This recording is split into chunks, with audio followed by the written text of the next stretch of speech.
Silvio e Olavo, nós temos hoje uma votação importantíssima, só que diante de pautas, a pauta tão pródiga de notícias, tanta coisa acontecendo, né? Poucos estão falando, e aí vejo uma fé também, de veículos de comunicação patrocinados pelo sistema, pelo governo, enfim, pouco se fala sobre o PL 112 do novo Código Eleitoral. Ontem, conversamos aqui com o senador Eduardo Girão, querido Girão, sobre o tema de um projeto de lei que vai passar hoje, do jeito que está desenhado, pela Comissão de Constituição e Justiça do Senado. E deve hoje mesmo chegar ao plenário. Ninguém discutiu. A Auriverde está tentando fazer esse grito de alerta já aqui há dias. Ontem divulgamos aqui os senadores que compõem a CCJ. A situação vai de mal a pior. É uma presidida por Otto Alencar. Na CCJ tem Renan Calheiros, Jader Barbalho e Rodrigo Pacheco. Hein, Silvio? Tá bom o time pra você aí? Tem Veneziano Vital do Rio. Aí já tem problemas de Constituição e Justiça com esses nomes, né? Exatamente. Mas, Silvio, então começa contigo. Eu estou muito preocupado com esse PL 112, porque, dentre outras coisas, pontos absurdos, tem dois que eu tenho destacado. Primeiro, eles vão considerar o que é fake news. De novo. E o segundo ponto, se criticar o sistema eleitoral brasileiro, 7 anos de prisão e não se fala mais nisso. A gente tem isso hoje no Senado, Silvio. Ninguém presta atenção no que acontece no Senado, né? Esse grito de alerta da Auriverde é fundamental e também parabenizo o senador Eduardo Girão, que parece ser uma das poucas vozes no Senado hoje, na atual composição do tapete azul do Senado, a olhar de fato o que acontece nessas comissões. Porque o Senado é aquela casa em que o brasileiro até se esquece, o eleitor esquece em quem votou. A eleição é diferente, apesar do sistema bicameral, é uma eleição diferente. O mandato tem 8 anos, é muito tempo. O suplente acaba ficando com boa parte desse mandato, porque o suplente é quem financia muitas vezes o mandato. Vídeo Flávio Dino, só para citar um parêntese daqui e não me alongar, mas o Flávio Dino, por exemplo, foi eleito senador pelo Maranhão, mas ele abandonou o povo maranhense, foi ministro da Justiça e Segurança do Lula, depois cruzou a Praça dos Três Poderes e agora usa toga. E entregou 8 anos de mandato para a senhora Ana Paula Lobato, que ninguém sabia quem era. Talvez nem os maranhenses sabiam quem era. E agora tem tantos anos de mandato pela frente. Então é por isso que vira uma bagunça. O Senado vira uma bagunça. Esse caso, Pitolli, agora falando no cerne do projeto, é mais um exemplo de como uma banda na política brasileira, e aqui estou falando de congressistas, de políticos que pretendem buscar mandato também, em consórcio com os ministros do Supremo Tribunal Federal, eles tentam o tempo inteiro, aquilo que eles chamam de regular as redes sociais, controlar o que pode e não pode ser. O nome disso é mordaça, o nome disso é censura, isso não existe em democracia. E, aliás, se a Comissão de Constituição e Justiça não tem amparo constitucional algum para esse tipo de debate. Então, eu acho que é preciso alertar, sim, é preciso que o brasileiro preste muita atenção, porque daqui a pouco tem eleição de novo no Brasil. E serão 2/3 do Senado possíveis de renovação. 54 senadores, 2 para cada estado. É muito importante escolher nomes certos para tentar mudar os rumos de um navio. O navio Brasil, do ponto de vista de censura, está caminhando aí num ritmo bem acelerado, um ritmo de ditadura mesmo. Para ter uma ideia, Olavo, num dos pontos desse projeto de lei, enterra de uma vez por todas a ideia do voto impresso. Não pode. O sistema eletrônico será o único validado no Brasil. Está nesse ponto. Então, quer dizer, perderam a vergonha, querem enterrar de fato qualquer possibilidade de contagem pública dos votos, de discutir eleição. Ou seja, aceite e ponto final, Olavo. Sem discussão pública. Esse é um ponto relevantíssimo.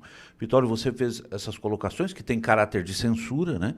É interessante quando a censura vem de um judiciário aparelhado, nós podemos entender. Agora, quando a censura nasce do legislativo, Isso é assustador. Assustador. É importante, como foi frisado até aqui, muito bem frisado pelo Silvio, essas implicações, por exemplo, a quarentena para policiais, para poderem ser candidatos. Importantíssima a redução da cota de mulheres. São assuntos que não são para o gabinete, para uma discussão escondida, são assuntos que implicam para toda a sociedade. Nós sempre mencionamos aqui da dificuldade dos partidos, que eles dificultam a nossa vida de eleitores ao nos fornecerem candidatos de pouca qualidade. Há uma redução importante de bons candidatos, até pela necessidade da quarentena de policiais e de militares. Nós não queremos isso, nós queremos votar em quem nós entendemos que sejam melhores, né? Então é um projeto que não pode ser, como diz Bolsonaro, entubado na população sem discussão. E fica claro para mim que é um Senado, mais uma vez, alinhado com o que quer Alexandre de Moraes. Porque o grande momento das falas do Moraes, do ponto de vista do questionamento, enquanto presidente ali, aquele teatro que a gente viu ali, era eu preciso falar das urnas, eu preciso atacá-los, né, em função do que disseram, críticas que foram colocadas sobre o processo eleitoral brasileiro. Veja, de maneira bem prudente, eu vou só reiterar aquilo que eu venho pedindo há anos. Se esses senhores, que são servidores públicos, isso é muito intuitivo, eu sempre digo, servidor, a palavra intuitiva tem que me servir o povo, porque eu trabalhando gero imposto que paga o teu salário. Então não tem que discutir, Se você está aí na condição de servidor público, sirva o povo. E hoje, se nós fizermos uma enquete com qualquer um, por onde passar, canal de direita, canal de esquerda, conservador, canhota, progressista, tem muita gente entendendo o que é o voto impresso, o que é a contagem pública dos votos. Já entenderam? Furou a bolha o assunto. Por quê? Porque em algum momento Flávio Dino criticou, em algum momento Carlos Lupe criticou, e tantos outros líderes dessa esquerda que aí está, que já em algum momento, em função de derrotas questionáveis ou não, criticaram o sistema. E o que nós estamos fazendo aqui na Auriverde não é criticar ou dizer que houve fraude.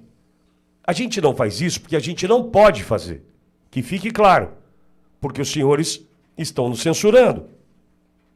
Por mais que não haja uma censura determinada, nós sabemos o que acontece comigo. Eu sei o que acontece comigo quando eu trato do assunto. Eu vou até um ponto. Mesmo indo somente até esse ponto, o meu canal está na sombra. Eu estou pagando um preço altíssimo por isso. Mas eu reitero, esse projeto de lei do Senado, subserviente, capacho, submisso, entregue de joelhos ao Supremo Tribunal Federal, atende os interesses destes que não querem aprimorar o processo. Não estou falando da lisura, hein? Não estou falando, olha, que seja um processo. Não. Me diz o motivo pelo qual alguém não quer aumentar a transparência de um processo. Tire as suas conclusões. Independentemente do setor, do segmento, independentemente. Vai aí, pensa comigo. O cara não quer dar transparência a um processo. Você passa a duvidar. Não só do processo, mas também duvidar da pessoa. Mas por que esse cara não quer? Se existe a possibilidade de aprimorarmos o processo como a Venezuela aprimorou, por que eu não posso? Me diz. Por que o Brasil não pode aprimorar? É isso que eles querem nesse PL 112 do Senado. Eles de joelhos estão, muitos ali com o rabo preso e rabo sujo, processinhos do Supremo, e aí a gente entrega o Brasil com um projeto de lei que também destrói a possibilidade da gente ter voto impresso e contagem pública dos votos. Agora, esse projeto de lei acaba com a possibilidade de eu discutir um assunto que eu ainda posso discutir, e até posso classificar como uma eventual prevaricação, caso isso não venha acontecer. Porque se existe a possibilidade, faça. É para aprimorar, é para melhorar a condição e diminuir dúvidas. E certamente a gente estaria falando de outra coisa aqui agora, se isso já estivesse acontecendo no Brasil. Então, alerta, hoje tem o PL 112 e isso pode acabar com a possibilidade da discussão do voto impresso e da contagem pública dos votos.